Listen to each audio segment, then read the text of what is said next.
नमस्कार, इंदु के चैनल में आपका स्वागत है। शुभांगी और आशिष दोनों एक दूसरे से बहुत प्यार करते थे। दोनों के रिलेशनशिप को 3 महीने हुए थे, लेकिन इन 3 महीनों में दोनों एक दूसरे को बहुत चाहने लगे और दोनों ने डिसाइड किया कि जल्दी ही वह शादी कर लेंगे। आशीष ने भी अपने घर में बात कर ली थी और फिर एक दिन आशीष अपनी फैमिली के साथ शुभांगी के घर आया। आशीष की फैमिली को देखकर शुभांगी के मम्मी पापा ना थोड़े परेशान हो गए। शुभांगी की एक सहेली जिसकी शादी इसी साल हुई थी, वह भी इस मौके पर शुभांगी के घर ही आई हुई थी। मुझे नहीं लगता कि शुभांगी आशीष की फैमिली में समझौता रख पाएगी, क्योंकि जिस तरह से आशीष की बहनें वह देखकर तो बिल्कुल ही नहीं लगता कि शुभांगी वहाँ खुश रहेगी। वैसे शुभांगी, तुझे पता था कि आशीष की 6 बहनें हैं? 3 की शादीशुदा है, पर तीनों तो कुंवारी है ना अभी। और आशीष 6 बहनों का इकलौता भाई है। ज्यादा बात ही नहीं हो पाती थी। हाँ, पिछले दिनों आशीष ने मुझे बताया था कि उसके घर में उसकी मम्मी और बहनें हैं। वह सबसे छोटा है, अपनी बहनों को लाडला है। अब क्या करूं मैंने तो यह सोचकर प्यार थोड़ी न किया था कि उसकी बहनें भाई या नहीं हैं। मुझे तो आशीष के नेचर से प्यार हुआ था, उसकी सादगी से प्यार हुआ था। यह सब बातें तो बाद में सामने आती है ना।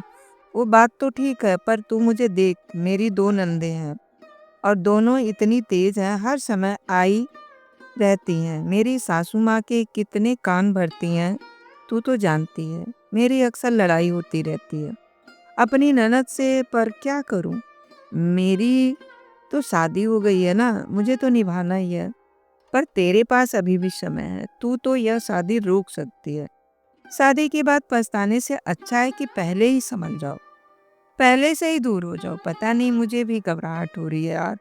शादी होकर जाएगी, नंदों से भरा ससुराल होगा, सारा दिन रसोई में चूल्हा चौका ही करती रहेगी। तू रसोई में अभी शुभांगी की सहेली और बहन बातें ही कर रहे थे कि तभी माँ आ जाती है। शुभांगी बेटा, आशीष के मम्मी पापा और बहनें तुमसे मिलना चाहते हैं। एक काम करो, तुम चाय ले चलो। क्या हुआ तेरा, चाय चेहरा क्यों उतरा हुआ है? माँ, आशीष की बहनें तो देखो, 1 2 नहीं, पूरी 6 बहनें। मैं तो कहती हूँ कि कोई बहाना कर दो, शुभांगी परेशान हो जाएगी। शादी के बाद अभी इन बातों के बारे में बात करेंगे। अभी पहले शुभांगी को मेहमानों से मिलाते हैं। तो शुभांगी बेटा, तुम्हारा जो दिल कहता है ना, तुम वही करना। ठीक है, चलो तुम चाय लेकर चलो। मैं दीपा और अंजलि के साथ नाश्ते की ट्रे भिजवाती हूँ। शुभांगी के मन में शादी को लेकर कई सवाल उठने लगे।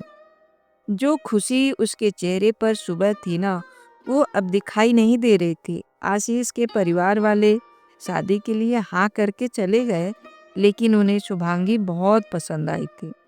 पर रात के समय जब आशीष शुभांगी को मोबाइल फोन करके कॉल करता है ना, तो शुभांगी उसका फोन नहीं उठाती। आशीष शुभांगी के मैसेज कर रहा था, पर शुभांगी किसी भी मैसेज का जवाब नहीं दे रही थी। मैं क्या करूं, मुझे कुछ समझ नहीं आ रहा था। आशीष मुझे लगातार फोन कर रहा है, मैसेज कर रहा है, पर मैं उसे क्या कहूं, कैसे कहूं, यह नहीं समझ आ रहा था। पर मुझे बात तो करनी ही होगी। शुभांगी आशीष को फोन मिलाती है और अपने दिल की बात कहती है। हेलो, क्या हुआ शुभांगी? मैं कितनी देर से तुम्हें फोन मिला रहा हूँ और तुम मेरा फोन भी नहीं उठा रही हो और ना ही किसी मैसेज का जवाब दे रही हो। अब सब ठीक है ना? हमारे आने के बाद कोई बात तो नहीं हुई ना? मैं ठीक हूँ आशीष, यहाँ पर भी सब ऐसी कोई बात नहीं हुई है। बस मुझे तुमसे कुछ बात करनी है। क्या तुम मुझे कल मॉर्निंग में रेस्टोरेंट पर मिल सकते हो? ठीक है, हम कल मिलते हैं। आशीष और शुभांगी अगले दिन रेस्टोरेंट में मिलते हैं। आशीष, मैं तुम्हें बहुत प्यार करती हूँ और मैं शादी तुमसे ही करना चाहती हूँ, पर मुझे शादी के बाद अलग रहना है। मेरा मतलब, मैं इतने बड़े परिवार में नहीं रह सकती। तुम्हारी इतनी सारी बहनों के बीच मुझसे नहीं रहा जाएगा। मेरे मन में बहुत घबराहट हो रही है। अगर तुम अलग नहीं रह सकते तो तुम मुझे भूल जाओ। मैं तुमसे शादी नहीं कर पाऊंगी। तुम यह कैसी बातें कर रही हो शुभांगी? मेरी सभी बहनें मुझसे जान से भी प्यारी हैं। मैं तुमसे शादी करने के लिए अपनी बहनों को नहीं छोड़ सकता। मैं अपने परिवार को नहीं छोड़ सकता। कोई बात नहीं, अगर तुम्हें मुझसे शादी नहीं करनी तो मैं तुम्हारे बिना रह लूंगा। सॉरी, मैं तुम्हारी इस बात को नहीं मान सकता। बाय आशीष और शुभांगी के बीच दूरियां पैदा हो गई। जब सच्चाई आशीष की बहनों को पता चली तब उन्होंने एक ही डिसीजन लिया। देख आशीष, तुम हम बहनों का लाडला भाई तो है, तेरे लिए हम अपनी जान भी दे सकते हैं। अगर शुभांगी चाहती है कि तू शादी के बाद अलग रहे तो उसकी बात मान ले। देख, हम तीनों की शादी हो चुकी है, इन तीनों की भी कुछ टाइम में हो ही जाएगी, पर माँ को इस घर में और तुझे शुभांगी की बहुत ज़रूरत है। हम जानते हैं तू शुभांगी से बहुत प्यार करता है और तेरी खुशी में ही हमारी खुशी है। भाई, हमारा कहना मान ले, तू शुभांगी से शादी कर ले। प्लीज, ज्योति ठीक कह रही है। आशीष बेटा, हमें भी कोई इतराज नहीं है। फिर अलग रहने में क्या ही बुराई है? तू कभी कभी मिलने तो आ जाया करना। अब ये तीनों भी तो मिलने आती है ना। और फिर अकिंता, नीसू और पूजा भी तो है मेरे साथ। तू टेंशन क्यों लेता है? शिवांगी को फोन कर उससे बात कर। आशीष ने अपनी माँ और बहनों को कहने पर शुभांगी से बात की और फिर सबकी रजामंदी से आशीष और शुभांगी की शादी हो जाती है। आशीष अपने लिए घर ढूंढ रहा था। अगले दिन कुछ दिनों में जैसे ही घर मिला, आशीष और शुभांगी अलग रहने लगे। पर नई नई शादी के उन कुछ दिनों में शुभांगी ने महसूस किया कि नंदों को लेकर जो डर उसके मन में बिठाया गया था ना, वैसा तो कुछ भी नहीं है। शुभांगी, वो, मैं और बाकी सब ने मिलकर तुम्हारे और आशीष के लिए हनीमून पैकेज बुक किया है। हम सबका मन है कि तुम और आशीष आउट ऑफ इंडिया घूमने जाओ और जहाँ जगह भी तुम्हारी पसंद की है। हमें आशीष ने पहले ही बता दिया था कि तुम्हें यूरोप जाना है। हमने इसीलिए यूरोप की टिकट बुक की है। पर यह तो महीने का ट्रिप है। दीदी, भाभी, हम सब ने यही सोचा कि आप 2 महीने बिल्कुल इंजॉय करो और यहाँ की बिल्कुल भी चिंता मत करना। भैया, हम माँ की पूरी देखभाल करेंगे। आप दोनों अपना हनीमून बढ़िया से एंजॉय करो। और हाँ भाभी, हम सब आपके लिए कुछ गिफ्ट भी लाए हैं, वो भी आप देख लेना और आपकी पसंद का क्या क्या है वो भी बता देना। फिर तो आप दूसरे घर में रहने चले जाओगे तो पता नहीं हम आपके लिए इतना कुछ कर पाएं। हमारी एक ही भाभी है ना, और हम सभी नंदे चाहते हैं कि हमारी भाभी के चेहरे पर हमेशा मुस्कान रहे और हमारी भाभी का चेहरा हमेशा खिलखिलाता रहे। अपने नंदों को इतना प्यार देखकर शुभांगी की आंखों में आंसू आ जाते हैं। शुभांगी और आशीष 2 महीने के लिए हनीमून पर जब चले जाते हैं, वापस लौटने के बाद शुभांगी अपना विचार बदल देती है। आशीष जी, मुझे अलग घर में नहीं रहना है। मैं इतने भरे पूरे परिवार, हंसते खेलते परिवार से अलग नहीं रह सकती। मैं दूसरे घर में अकेली क्या करूँगी?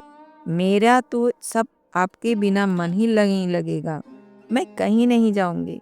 मैं आप सबके साथ ही रहूंगी, इसी घर में। अपनी सासू माँ अपनी प्यारी प्यारी नंदों के साथ। शुभांगी का फैसला सुनकर आशीष की मम्मी और बहनें के चेहरों पर खुशी आ जाती है। कहते हैं ना, परिवार छोटा हो या बड़ा, इससे कोई फर्क नहीं पड़ता। जहाँ प्यार होता है ना, वहाँ खुशी अपने आप दस्तक दे ही देती है। तभी तो कहते हैं प्यार बांटने से प्यार मिलता है। 2 दिन बाद सोनिया की शादी थी, पर वह अपनी शादी को लेकर बहुत घबराई हुई थी। भाभी, मुझे तो बहुत घबराहट हो रही है। मैं शादी के बाद सब कुछ कैसे संभाल पाऊंगी? आपने तो यहाँ आकर सब कुछ मैनेज कर लिया। सोनिया, ऐसी कोई बात नहीं है। तुम भी अपने ससुराल में बहुत अच्छे से सब कुछ संभाल लोगी। मैं यह बात अच्छे से जानती हूँ। और फिर मैंने तो इसीलिए अच्छे से मैनेज कर लिया क्योंकि यहाँ पर तुम सब बहुत अच्छे हो। मुझे अच्छे से समझते हो। सबने मुझे बहुत सपोर्ट किया और जहाँ तक मैं जानती हूँ तुम्हारे ससुराल में सब अच्छे ही होंगे और आलोक जी का नेचर तो बहुत ही अच्छा है। तुम भी सबके दिलों में अपने लिए जगह बना ही लोगी। थैंक यू भाभी, थैंक यू सो मच। मेरी गुड़िया रानी कितनी जल्दी बड़ी हो गई, जैसे कल की ही बात हो। आंगन में इधर उधर खेलती दौड़ती भागती हुई कभी इधर छुप जाती थी तो कभी उधर छुप जाती थी। मेरी बच्ची कब बड़ी हो गई पता ही नहीं चला। कल मेरी बच्ची अपने ससुराल चली जाएगी। माँ, आपके आंसू निकलते तो फिर मुझे भी रोना आ जाएगा। अरे मेरी प्यारी बिटिया, खुशी के आंसू हैं। मैं थोड़ी न रो रही हूँ, देख बिल्कुल भी नहीं रोई। मेरी प्यारी नंद, अब तुम समय पर सो जाओ। सारे रिश्तेदार भी सो चुके हैं। एक काम करो, तुम मेरे साथ ही सो जाओ। कल सुबह पंडित जी जल्दी आ जाएंगे। तुम्हारी हल्दी और चूड़े की रस्म भी होनी है। हाँ सोनिया, तुम भी भाभी के साथ सो जाओ। ठीक है माँ, मैं भाभी के पास ही सो जाती हूँ। और फिर अगले दिन सोनिया शादी करके धूमधाम से अपने ससुराल चली जाती है। सोनिया अपने ससुराल में सबके दिलों में जगह बनाने के लिए पूरी कोशिश करती है, पर सोनिया की सास और ननद दोनों ही उससे ज़्यादा पसंद नहीं करते थे। अगले दिन ही उसकी ननद दरवाज़ा बजा देती है। सोनिया, भाभी जल्दी उठ जाओ, माँ बुला रही है। पूजा का समय हो रहा है, अभी तो सुबह के 5 ही बजे हैं। इतनी जल्दी रुको, मेघा को बोल देता हूँ। नहीं नहीं, रहने दो आलोक, अच्छा नहीं लगता ऐसे मना करना, मैं उठ जाती हूँ। सोनिया दरवाजा खोलती है। मेघा, मैं नहा धोकर तैयार होकर नीचे से आती हूँ। ठीक है, जल्दी आना। माँ को पूजा में देरी नहीं पसंद है। सोनिया नहा धोकर तैयार हो जाती है और फटाफट से पूजा में पहुँचती है। बहू, कल से 4 बजे ही उठा करो। 5 बजे भोर की आरती करती हूँ मैं। आज तुम्हारा पहला दिन था, इसलिए मैंने मेघा को उठा दिया था ताकि तुम्हें बोल दे। मैं तो सीढ़ियाँ चढ़ नहीं पाती हूँ। अब से तुम भी मेरे साथ पूजा किया करोगे। माँ, मैं सोने जाऊं? अब तो भाभी उठकर आ गई है। हाँ हाँ, तू जा सोने। मैंने तुझे नींद से उठा दिया मेरी बच्ची। तुझे कॉलेज भी जाना होता है ना। जा, तू जाकर आराम कर ले, फिर मैं तुझे 8 बजे उठा दूंगी। सोनिया अपनी सास के साथ पूजा करती है। नाश्ते में उसकी सास उसे समोसे बनाने के लिए कहती है। सोनिया बहुत ही अच्छा खाना बनाती थी अपने और उसने माँ और भाभी से बहुत सारी डिशेस बनानी सीखी हुई थी। बहू समोसे में मिर्ची बड़ी तेज करती थी। थोड़े तले भी सही नहीं थे, थोड़े कच्चे रह गए थे। धीमी आंच पर तलती तो कुरकुरे बनते। खैर, अभी तो धीरे धीरे तुम इस घर के रस्म सहन और खान पान को समझ ही जाओगे। मम्मी, मैं लेट हो रही हूँ, मैं कॉलेज जाती हूँ। ठीक है बेटा, टाइम से घर आना। मम्मी, आप भूल गए हो, आज मेरी फ्रेंड का बर्थडे है, मुझे आने में लेट हो जाएगा। अच्छा अच्छा, मैं तो भूल ही गई थी। ठीक है, तो फिर फोन कर देना। मेघा कॉलेज चली जाती है। सोनिया रसोई में बर्तन रखकर कमरे में आ जाती है। सोनिया, मैं जानता हूँ समोसे बिल्कुल बने थे ठीक। तुम्हें किसी को भी कुछ प्रूव करने की ज़रूरत नहीं है। माँ और मेघा धीरे धीरे तुम्हारे साथ एडजस्ट कर पाएंगे। मैं उनके नेचर को जानता हूँ, कोई बात नहीं। आलोक, मैं फिर तो धीरे धीरे ही सबके नेचर को पहचानूंगी ना, पर मैं पूरी कोशिश करूंगी कि धीरे धीरे सबको समझने लगूं और सब मुझे समझने लगे। पर सोनिया जितनी भी कोशिश कर रही थी ना, उस कोशिश का उसकी सास और नंद पर कोई असर नहीं हुआ। सोनिया की शादी को 1 महीना हो गया था। वो जब भी आलोक को घूमने के लिए कहती तो उसकी सास कोई न कोई बहाना करके उनके हनीमून को टाल देती थी। सोनिया ने इस बात को भी दिल से नहीं लगाया। वह फिर भी सबकी इज्जत करती, सबकी देखभाल करती, सबका पूरा ख्याल रखती। गुण भी बहुत होने चाहिए बहू में, वह सब सोनिया में पूरी तरह से थे। अपने आप को एक अच्छी बहू साबित करने की कोशिश में लगी हुई थी। पर एक दिन तो हद ही हो गई। सोनिया पड़ोस में रहने वाले एक लड़के से बातें कर रही थी। बातों ही बातों में सोनिया थोड़ी हंस पड़ी। कॉलेज से आते हुए उसकी नंद ने मेघा ने उसे एक लड़के से बात करते हुए देख लिया और जाकर सीधा यह बात अपनी माँ को बता दी।